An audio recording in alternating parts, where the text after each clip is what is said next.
Okay, so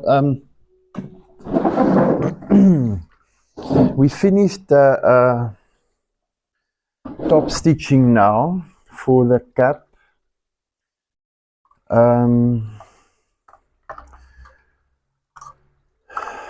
What we'll do now is we're going to attach or finish the band. So we're closing the band and then we're going to attach it to the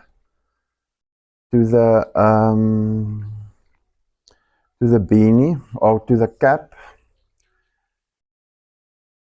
So on the pattern,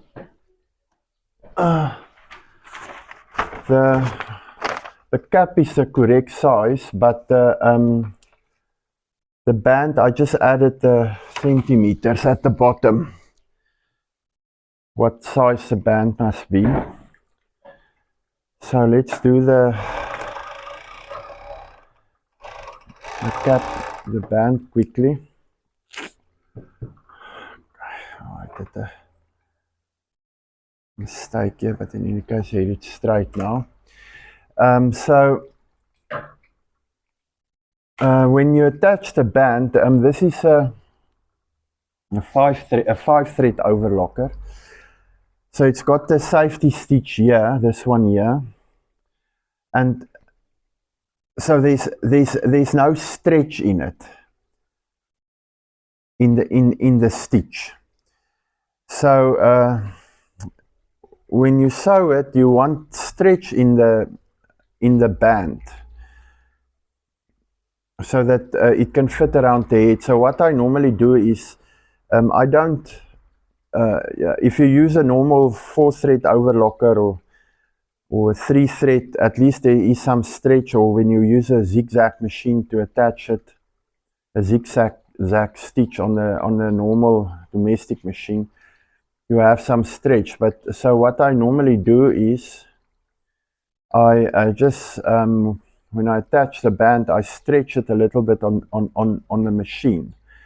So what happens is you can change the feed dogs on the overlockers as well, but I just do a normal setup here.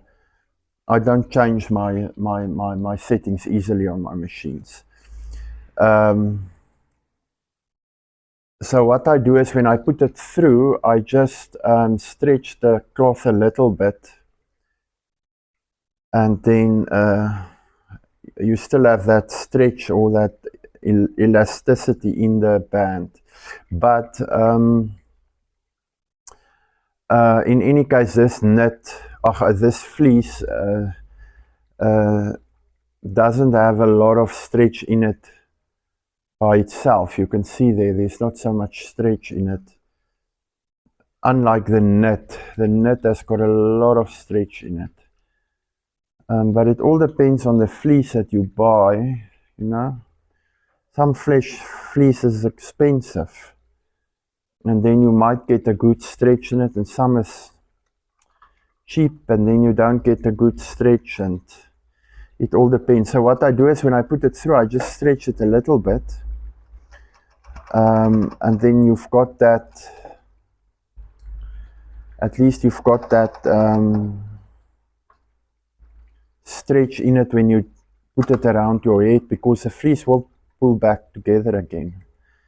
So not too much, just a little bit, and then at least you've got that. So yeah, so these beanies go fast if you finish your cutting and you attach your stuff.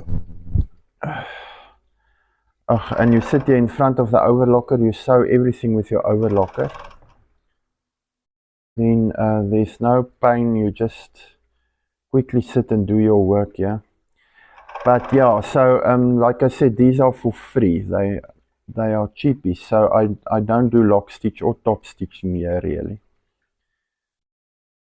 In any case, nowadays if you buy beanies, you can buy them for cheap online. So there's, unless you make a premium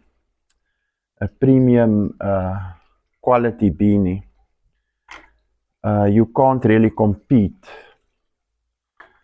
with these mass production. So you like these ones. I seldom make beanies for clients.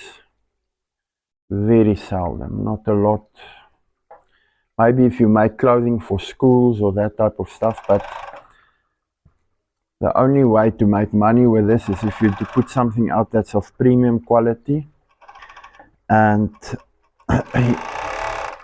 you use nice cloth or material to make your beanies. But in any case, so this one is finished now. We attach the beanie, the band to the cap, and it should have already a good fit. You see, so everything looks fine. I think the crown we get rid of here on top with a pattern. It all depends on how you like it. So what we're going to do now is we're just going to finalize this beanie now, and we're going to do the top stitching here so that all the seams are flat. But yeah, so I think this looks good for now. In the next video we will attach it. Everything is sort of aligned here at the back. We just fold it over, and then we've got a nice beanie there. So let us do the top stitching.